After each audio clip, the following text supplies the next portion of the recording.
stored in a body, energy stored in a body or a system by virtue or a system by virtue of its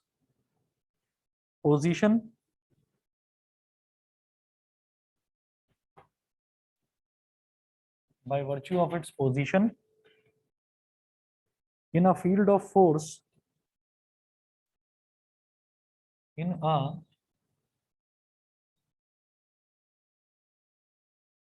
field of force, or by its configuration, or by its configuration,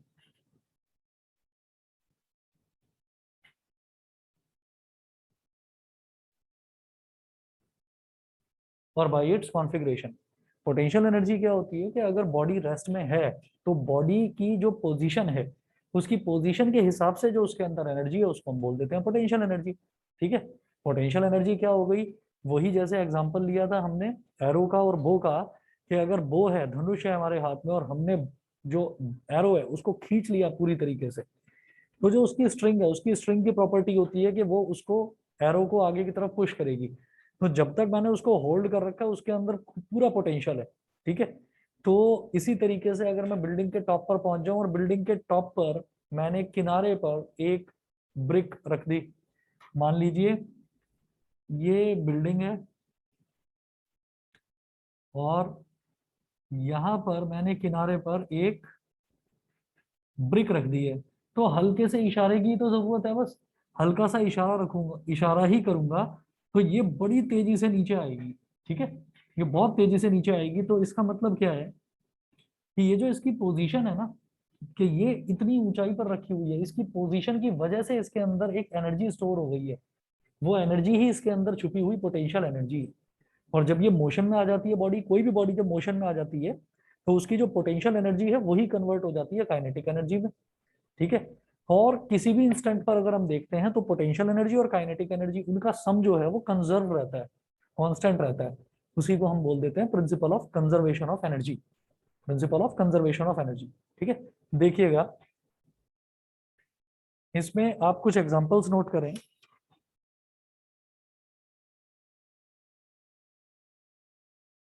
examples of potential energy due to its position, note करिएगा,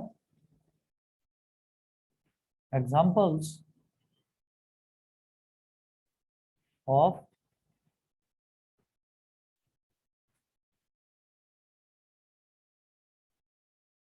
examples of potential energy due to its position। एक example लो इसका, a body lying on the roof of a building has some potential energy।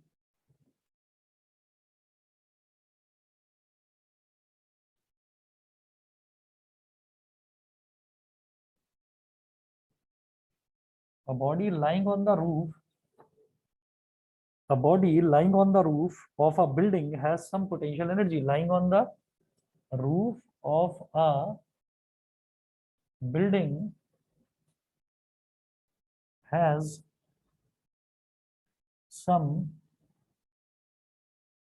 potential energy, full stop। when allowed to fall down it can do work। when allowed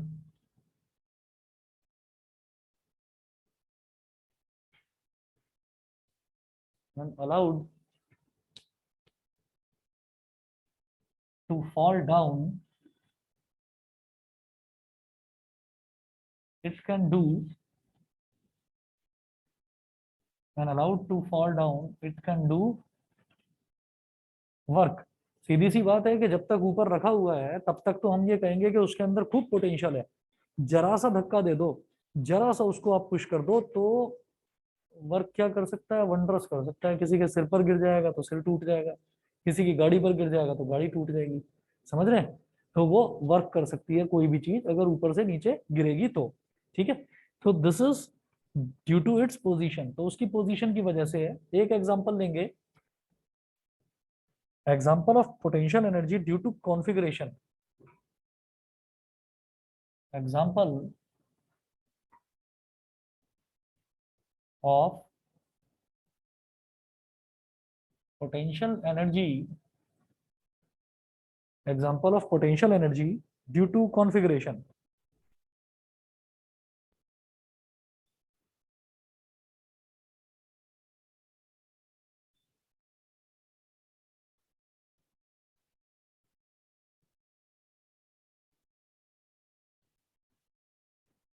Due to configuration, a stretched bow possesses potential energy.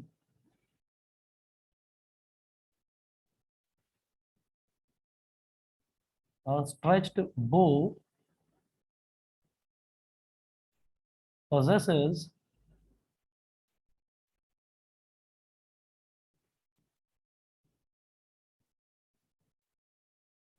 a stretched bow possesses potential energy, full stop. As soon as it is released, it shoots the arrow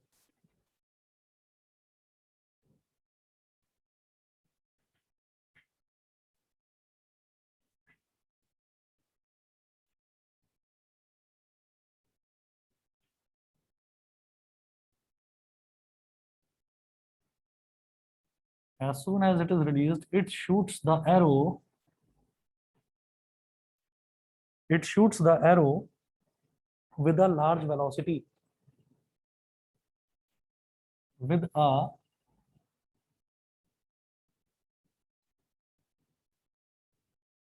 large velocity. Configuration का मतलब एक तरह से समझ लीजिए कि आपने उसका जो स्ट्रक्चर है वो एक तरह से चेंज कर दिया, आपने उसकी डायमेंशंस चेंज कर दी, आपने एक तरह से उसका स्पेसिफिकेशन चेंज कर दिया।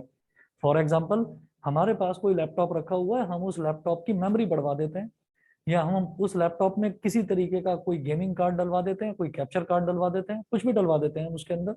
तो हम क्या कहते हैं उसको, कॉमन लैंग्वेज में हम यही बोलते हैं ना, हमने अपनी लैपटॉप का कॉन्फ़िगरेशन चेंज करा दिया है, ठीक है। प्रोसेसर चेंज कराना तो बड़ा मुश्किल काम होता है, पर चलिए, हमने कहा कि चलो प्रोसेसर चेंज करा दिया, तो ये कहेंगे कि भाई हमने उसका कॉन्फ़िगरेशन चेंज करा दिया। तो ये कॉन्फ़िगरेशन की वजह से जो एनर्जी होती है, that is also called potential energy. क्यों? क्योंकि शुरुआत में तो ये इस तरीके से था,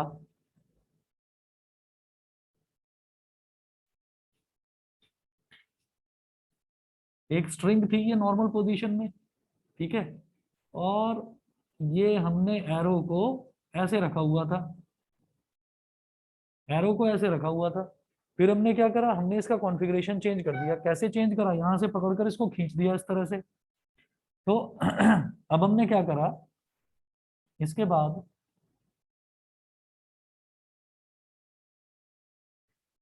बाद हमने इसका कॉन्फ़िगरेशन इस तरह से चेंज करा कि ये जो स्ट्रिंग था, इस स्ट्रिंग को हमने स्ट्रेच कर दिया।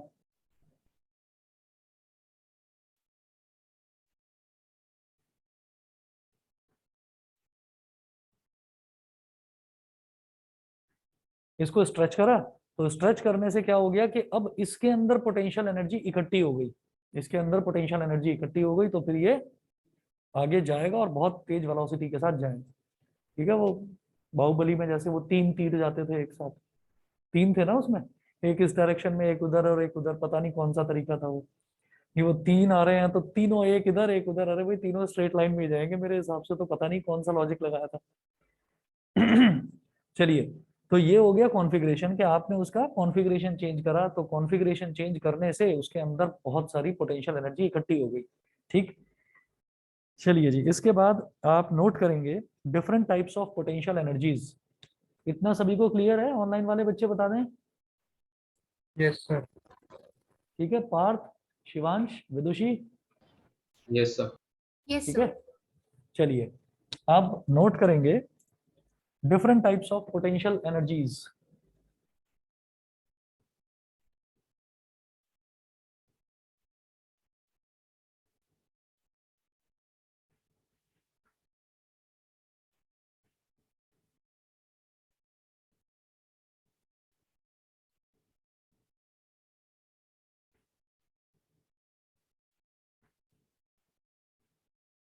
Different types of potential energies क्या क्या हो सकती हैं।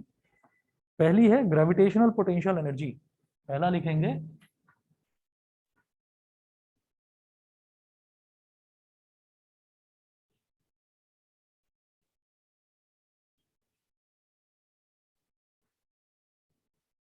Gravitational potential energy.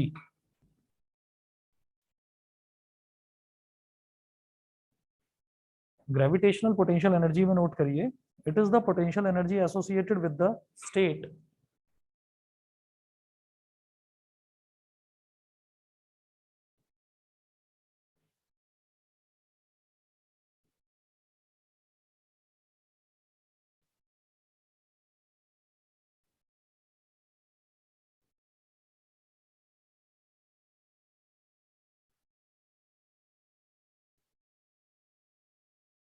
it is the potential energy associated with the state of separation of two bodies, state of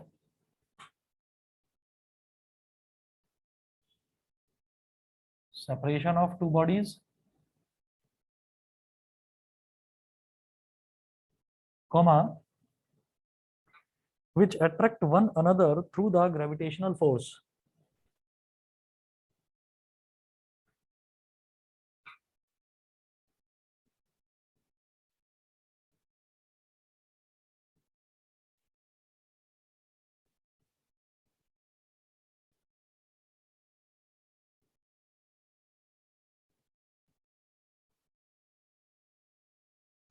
Through the gravitational force. देखिए क्या है, it is the potential energy associated with the state of separation of two bodies which attract one another through the gravitational force.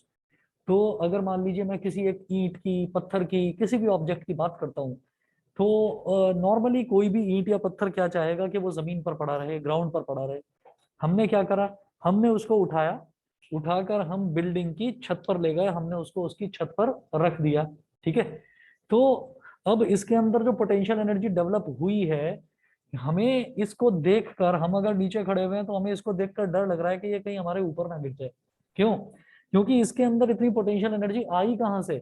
वो आई इस gravity की वजह से। अगर gravity ना होती तो फिर क्या है, तो हवा में लटक जाएगी ऐसे ही, है ना। तो हम यही तो बोलेंगे कि इसके अंदर जो एनर्जी है, वो एनर्जी, ये इधर बराबर में भी रखा जा सकता है इसको, ठीक है ना। तो हम ये कहेंगे कि इसके अंदर पोटेंशियल एनर्जी कहाँ से आई? ग्रेविटी की वजह से। तो सेपरेशन किस किस के बीच में हुआ? ग्राउंड के और इस बॉडी के बीच में सेपरेशन आपने इतना बढ़ा दिया कि अब ग्राउंड इसको अट्रैक्ट करेगा by gravitational force of attraction. तो इस तरीके से डेवलप हुई हुई जो एनर्जी होती है उसको हम बोल देते हैं potential energy due to gravitation या ग्रेविटेशनल पोटेंशियल एनर्जी। ठीक है, तो associated with the state of separation of two bodies. तो जो दो बॉडीज हैं वो कौन कौन सी सेपरेट हुई? अर्थ और ब्रिक, जो भी हम ईंट या पत्थर कुछ भी लेकर गए। तो अर्थ क्या है? ग्राउंड। और हमने ईंट को हम ऊपर लेकर चले गए, तो इन दोनों बॉडीज के बीच में सेपरेशन हुआ। सेपरेशन बढ़ते ही ग्रेविटेशनल फोर्स ऑफ अट्रैक्शन काम करेगा। तो ऐसी एनर्जी को ग्रेविटेशनल पोटेंशियल एनर्जी बोलते हैं। ठीक है, ये एनर्जी आई ग्रेविटी की वजह से, इस वजह से ग्रेविटेशनल पोटेंशियल एनर्जी। सेकंड देखेंगे elastic potential energy.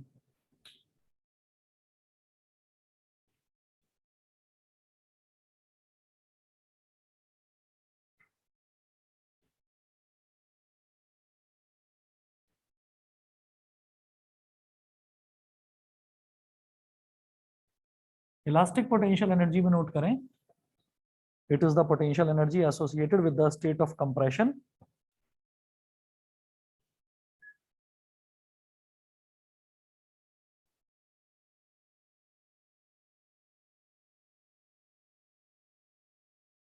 it is the potential energy associated with the state of compression or extension associated with the state of compression or expansion, compression or expansion of an elastic object, of an elastic object तो ऐसे में जो potential energy develop होती है उसको बोल देते हैं इलास्टिक पोटेंशियल एनर्जी। सोचो कि अगर ये स्ट्रिंग इतना रिजिड होता कि आप लगे पड़े हो उसको खींचने में, वो खींचेगा ही नहीं, क्योंकि वो रिजिड है, वो हार्ड बहुत ज्यादा है। ठीक है, अगर मान लो ये स्ट्रिंग ना होकर यहाँ पर वुड का एक वुडन रॉड लगी हुई होती, तो आप उसको खींच लेते, वो क्या खींच जाती? नहीं खींचती ना।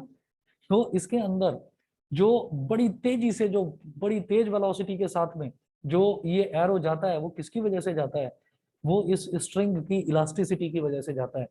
तो इलास्टिसिटी की वजह से जो पोटेंशियल एनर्जी डेवलप हो जाती है किसी बॉडी के अंदर, उसको बोलते हैं इलास्टिक पोटेंशियल एनर्जी। ये हमारी सेकंड टाइप की पोटेंशियल एनर्जी हुई।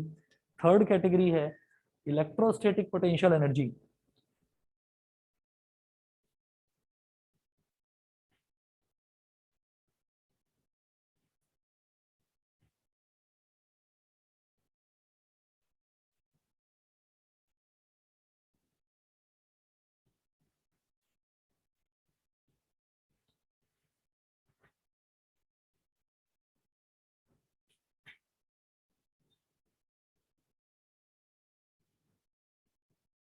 थर्ड है electrostatic potential electrostatic potential energy.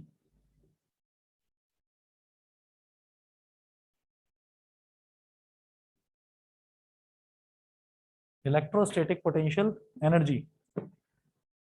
हमारे घरों में करंट आ रहा है, ठीक है, हमारे घरों में जो इलेक्ट्रिक लाइन है उसमें करंट आ रहा है, फ्लो कर रहा है लगातार। हमने बीच में रोक रखा है करंट को, फैन बंद है, कैसे रोक रखा है? With the help off switch. ठीक है, तो स्विच को जैसे ही ऑन करूंगा, इसका मतलब मैंने उस रुके हुए करंट को मैंने अलाउ कर दिया कि बेटा फ्लो हो जाओ, अब तुम फ्लो करो। तो जैसे ही वो करंट फ्लो करेगा तो जो रुका हुआ फैन है वो घूमना शुरू कर देगा। ठीक है, यानी कि वो मोशन में आ जाएगा। तो मैं ये बोल रहा हूँ कि ऐसे में जो पोटेंशियल एनर्जी, जो हमने इलेक्ट्रिसिटी की पोटेंशियल एनर्जी को जो हमने रोक रखा था, that is called electrostatic potential energy. ठीक है, नोट करेंगे। The energy due to the interaction between two electric charges,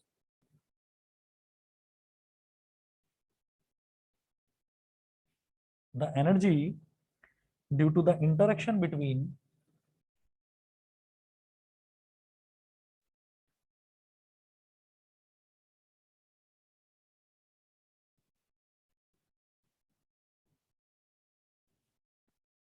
the energy due to the interaction between two electric charges is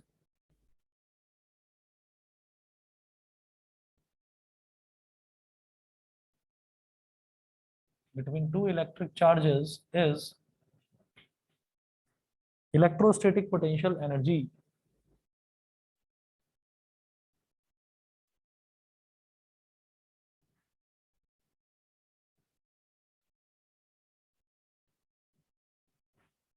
हमें यहाँ इस चैप्टर में और 11th क्लास में हमको बस यही करना है, ग्रेविटेशनल पोटेंशियल एनर्जी और इलास्टिक पोटेंशियल एनर्जी। ठीक है, इलेक्ट्रोस्टैटिक वाली आप 12th क्लास में करेंगे।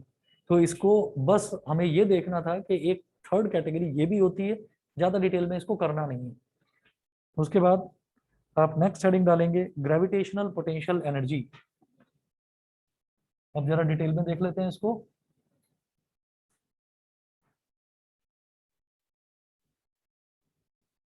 Gravitational potential energy. Gravitational potential energy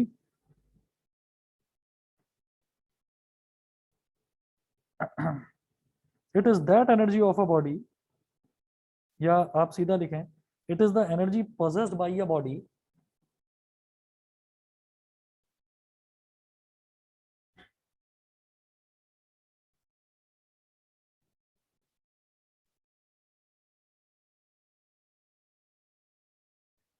it is the energy possessed by a body by virtue of its position above the surface of earth, by virtue of its position by virtue of its position above the surface of earth.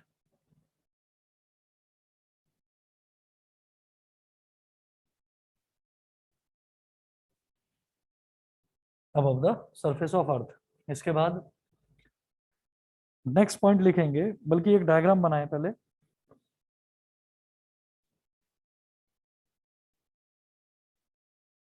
मैंने ये बोला कि यहाँ पर एक object था, यहाँ पर एक ऑब्जेक्ट था। इस ऑब्जेक्ट को मैंने बोला कि इनिशियली ग्राउंड पर था, तो इसकी पोजीशन को मैंने ए बोल दिया। फिर हम इसको इस पोजीशन पर ले गए, पोजीशन बी पर ले गए हम इसको। तो ए और बी के बीच में जो डिस्टेंस है दैट इज कॉल्ड हाइट। मैं इसको अगेंस्ट ग्रेविटी ऊपर लेकर चला गया, ठीक है। और यहाँ पर ये जो ऑब्जेक्ट है, इस ऑब्जेक्ट पर लगने वाला फोर्स वो नीचे की तरफ है, फोर्स यानी कि वेट, वो क्या हो गया mg, ठीक है।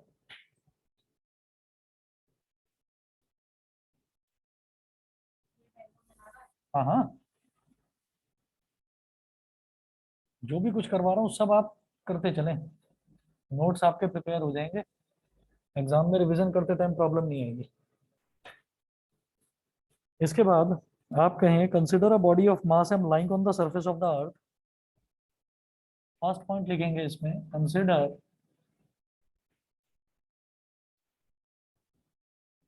A body of, consider a body of mass m lying on the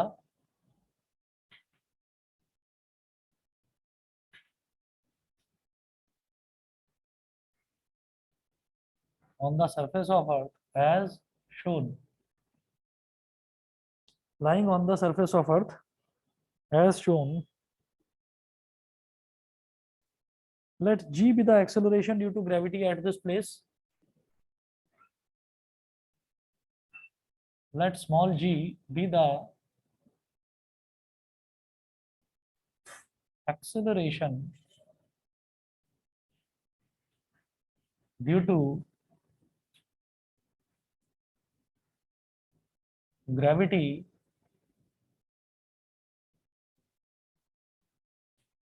let small g be the acceleration due to gravity at this place,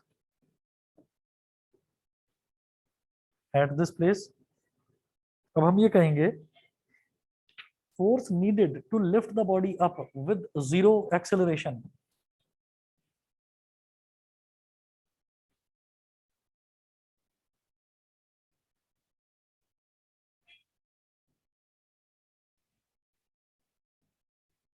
Force needed to lift the body up with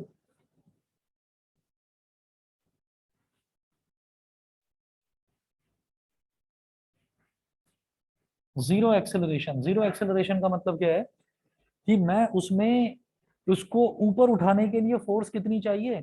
अगर कोई भी object है वो ground पर पड़ा हुआ है तो उस पर नीचे की तरफ, ग्राउंड की तरफ लगने वाली फोर्स कितनी हो जाएगी। फोर्स क्या होता है, मास इनटू एक्सेलरेशन, ठीक है। जब कोई भी ऑब्जेक्ट ग्राउंड पर पड़ा हुआ है तो ग्राउंड के केस में तो एक्सेलरेशन ड्यू टू ग्रेविटी काम करेगी। Acceleration which is because of gravity is called acceleration due to gravity, यानी कि स्मॉल जी। तो ये m इंटू जी फोर्स ही तो है। मैं अपनी तरफ से कोई ऐसा नहीं है कि बहुत ज्यादा स्पीड से इसको, बहुत भयंकर वेलोसिटी के साथ में मैं इसको ऊपर ले जाना चाहता हूँ, नहीं। जीरो एक्सेलरेशन हो, जीरो एक्सेलरेशन मतलब मैं नॉर्मली इसको ऊपर उठाना चाहता हूँ। तो नॉर्मली ऊपर उठाने के लिए मेरे को कितनी फोर्स लगानी पड़ेगी, यही लगानी पड़ेगी mg। जितना इसका वजन है उतनी ही ताकत मुझे ऊपर लगानी पड़ेगी इसको ऊपर उठाने के लिए, ठीक है। तो हम बोलेंगे force needed to lift the body up with zero acceleration is equal to, ये F इज इक्वल टू क्या हो गया mg। इसको बोल दीजिए equation number 1, F is equal to mg। फिर हम ये कहेंगे work done on the body in raising it through height h, work done on, work done on the body in raising it, work done on the body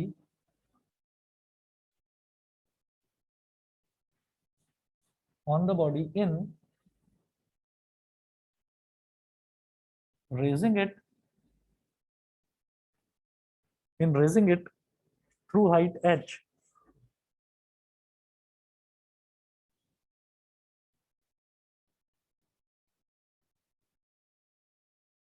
Through height h is, भाई work done क्या होता है, force into displacement, ठीक है। तो force into displacement, force तो mg है और डिस्प्लेसमेंट कितना है, कितनी हाइट तक ले गया मैं इसको, h तक।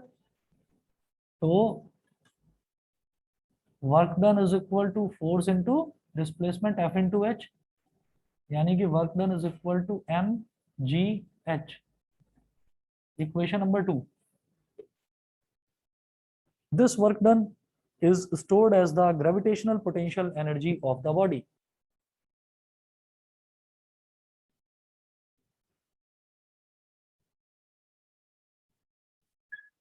This work done is stored as the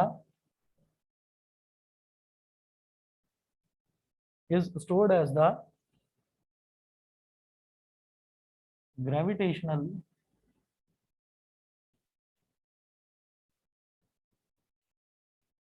potential energy PE of the body. आपको याद होगा हमने वर्क एनर्जी थ्योरम करी हो, चाहे कांस्टेंट फोर्स के लिए, चाहे वेरिएबल फोर्स के लिए, चाहे हमने काइनेटिक एनर्जी का प्रूफ करा हो, हर केस में हम क्या कर रहे थे, वर्क डन ही तो निकाल रहे थे। और फिर हम ये बोल देते थे कि ये जो वर्क डन है यही उसमें एनर्जी की तरह स्टोर हो जाएगा। वही काम यहाँ पर करेंगे, पोटेंशियल एनर्जी भी तो एनर्जी ही है, ठीक है। तो जैसे काइनेटिक एनर्जी के लिए एक यूनिफॉर्म हमारा सिंबल था कैपिटल के, ऐसी पोटेंशियल एनर्जी के लिए जैसे हम स्मॉल यू बनाते हैं ना, स्मॉल यू को थोड़ा सा साइज उसका थोड़ा सा बड़ा कर देना बस, ठीक है। होगा स्मॉल यू ही, बस साइज थोड़ा सा बड़ा कर दीजिएगा। U is equal to M G H, ये होती है हमारी gravitational potential energy. Gravitational potential energy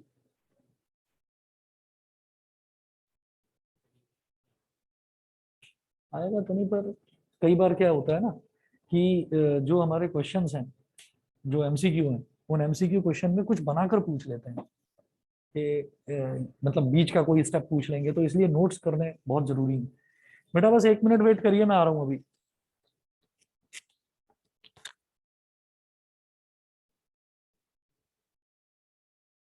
conservative force में नोट करें, a force is conservative if the work done by the force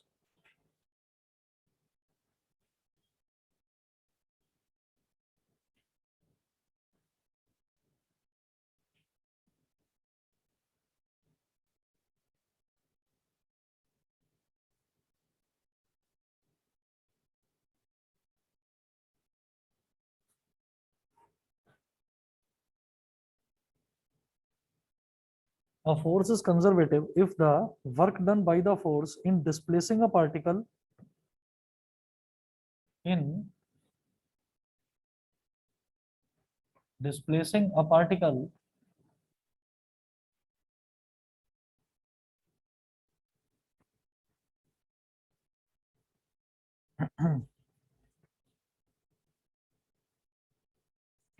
displacing a particle from one point to another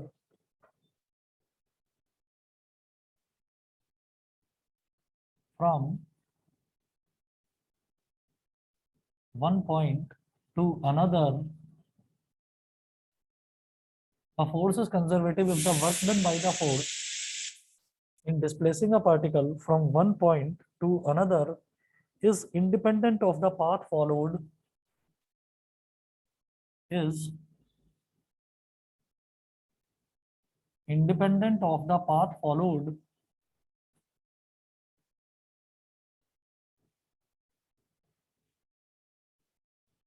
is independent of the path followed by the particle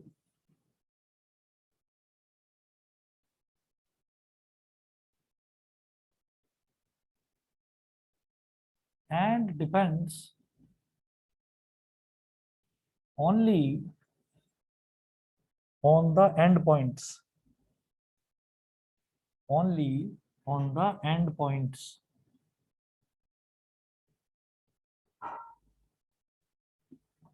ठीक है, अभी इसको explain भी करता हूँ।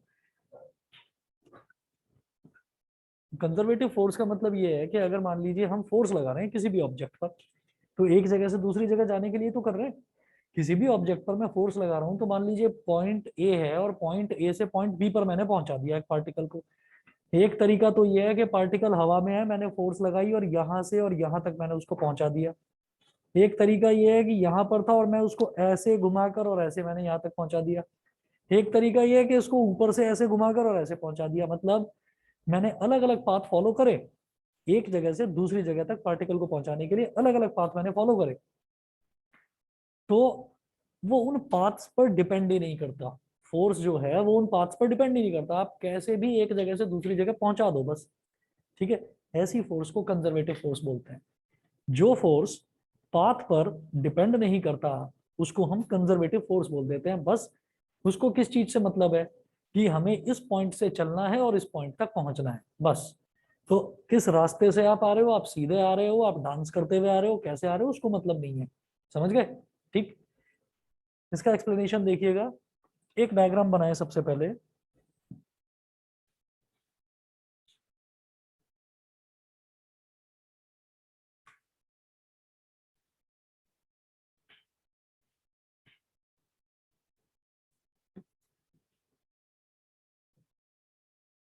इस पॉइंट को बोल दीजिए ए, इस पॉइंट को बोल दीजिए बी। एक एरो ऐसा लगाओ और दूसरा एरो ऐसे लगाओ। इधर लिखो 1, इधर लिखो 2। मतलब एक तो पाथ 1 है ए से बी तक पहुंचने का, और एक पाथ 2 है ए से बी तक पहुंचने का। ठीक है, इसको बोल दीजिए फिगर ए।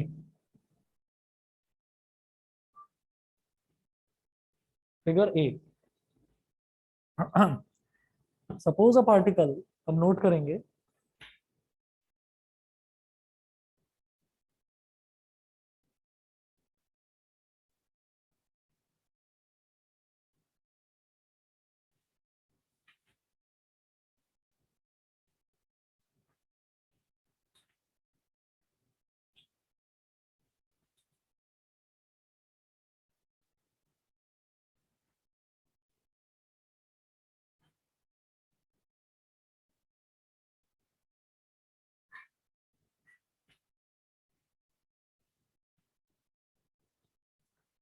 नोट करिएगा।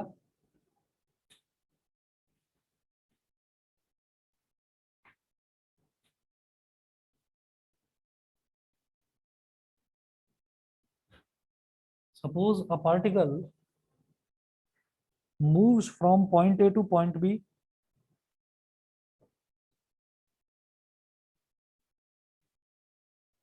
moves from point A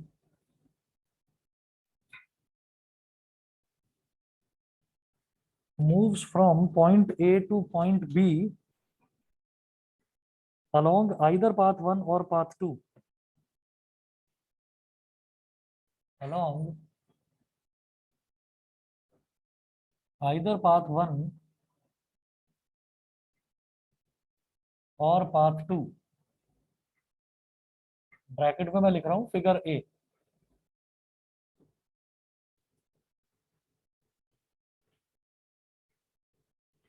If a conservative force acts on the particle,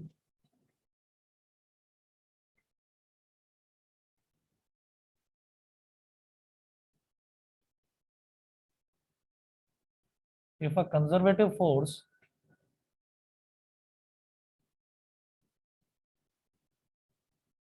acts on the particle,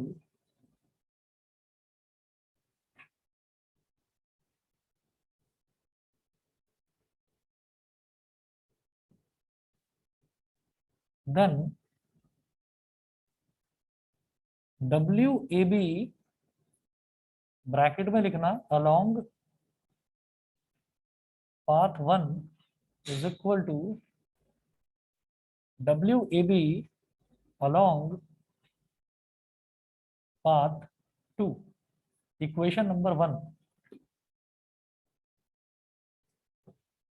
A force is conservative if the work done by the force in displacing a particle from one point to another is independent of the path followed. उसका कोई लेना देना नहीं है, path से कोई मतलब नहीं है उसको, वर्क डन सेम होगा। तो कंजर्वेटिव फोर्स मैंने बोला कि मैं जो पार्टिकल है उस पर मैं कंजर्वेटिव फोर्स लगा रहा हूँ, तो वो पाथ से इंडिपेंडेंट है। मतलब अगर ए से बी तक जाने में जो भी वर्क डन करना पड़ेगा, ए से बी तक पाथ टू के थ्रू जाने में जो भी वर्क डन करना पड़ेगा, दैट विल बी सेम, वो सेम होगा। समझ गए कि नहीं? ठीक है, तो इसको मैंने बोल दिया इक्वेशन नंबर 1। इसके बाद आप लिखेंगे, एक डायग्राम और बनाइए, ऐसा ही बिल्कुल सेम बनाना है।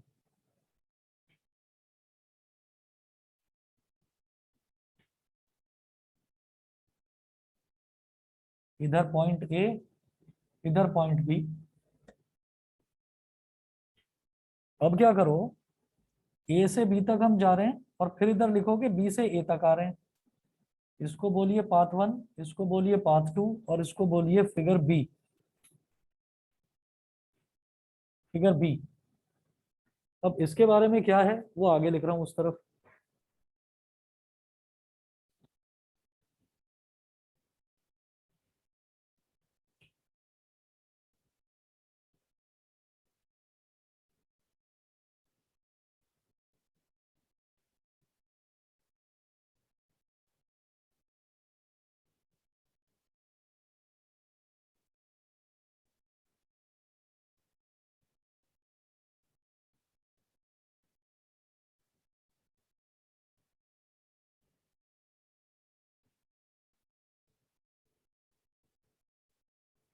अब नोट करें कि now suppose the particle moves in a round trip. Now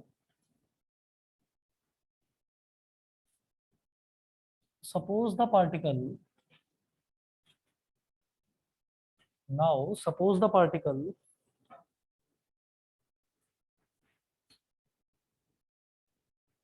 moves in a round trip, moves in a round trip, comma, from point A to point B, from moves in a round trip from point A to point B,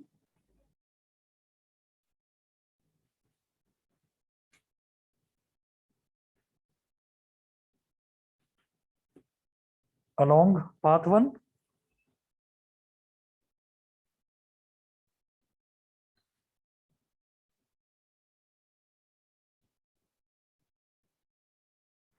and then back from point B to point A, bracket में लिखिए along path 2, along path 2, full stop। इधर bracket में लिख लीजिएगा figure B. Then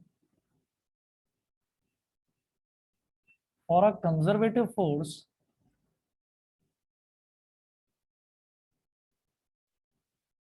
then for a conservative force,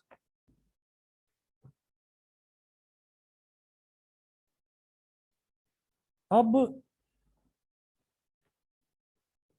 WAB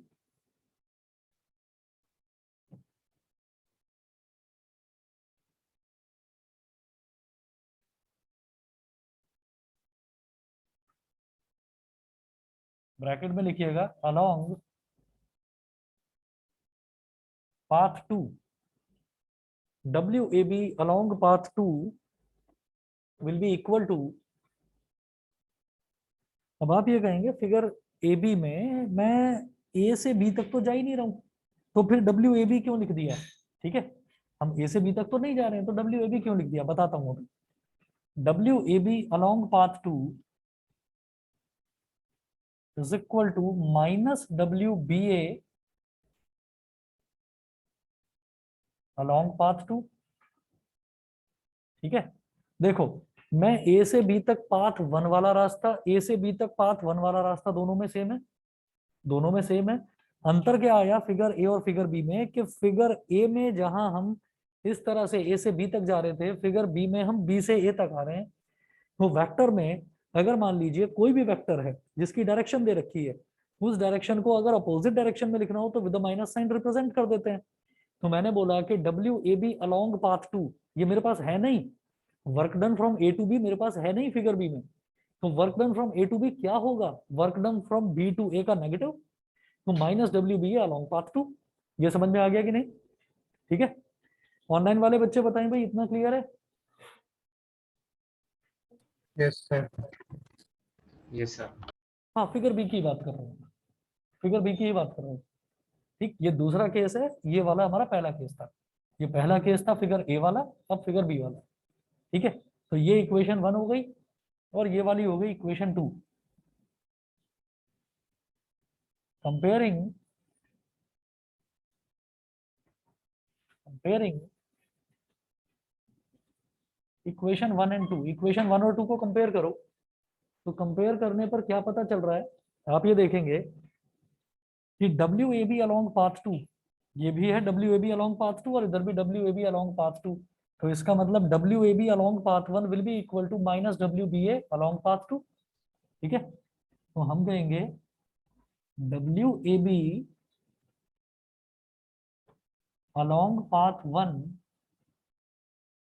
will be equal to minus WBA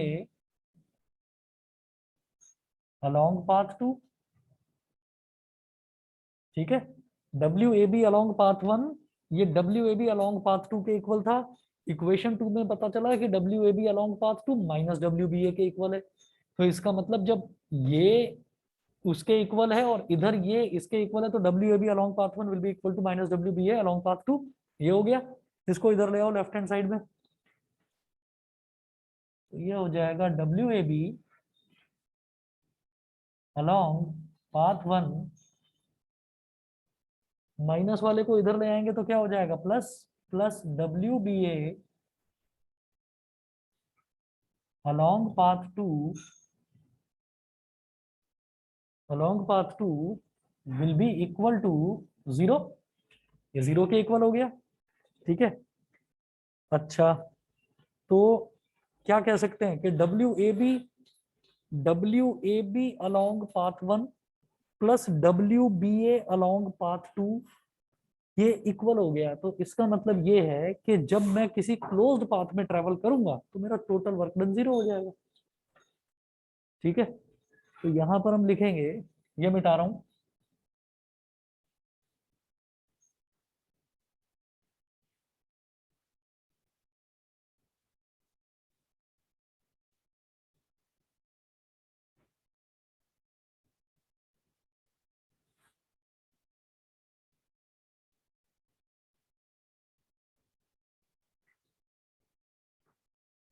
therefore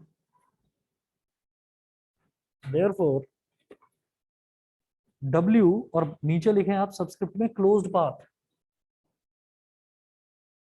subscript में लिखें closed path is equal to 0।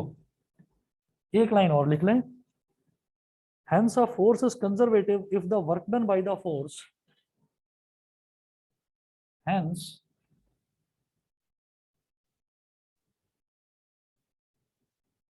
the force is conservative if the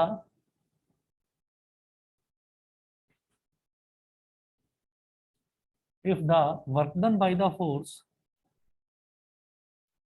if the work done by the force in moving a particle around any closed path,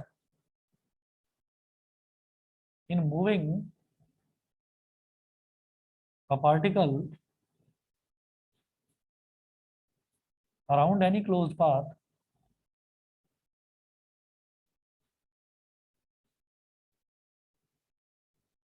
is 0,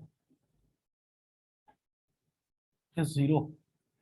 तो एक closed path में travel करने पर जब भी हम ये कहेंगे कि क्लोज्ड पाथ में अगर कोई भी फोर्स लग रही है तो उसमें हमारा वर्क डन हमेशा 0 ही होगा, अगर फोर्स कंजर्वेटिव है तो। ठीक है, सभी को क्लियर है, इतना बताइए। ठीक, चलिए जी, आज इतना ही करते हैं, फिर आगे स्टार्ट करेंगे हमारा फिर कंजर्वेशन ऑफ एनर्जी है।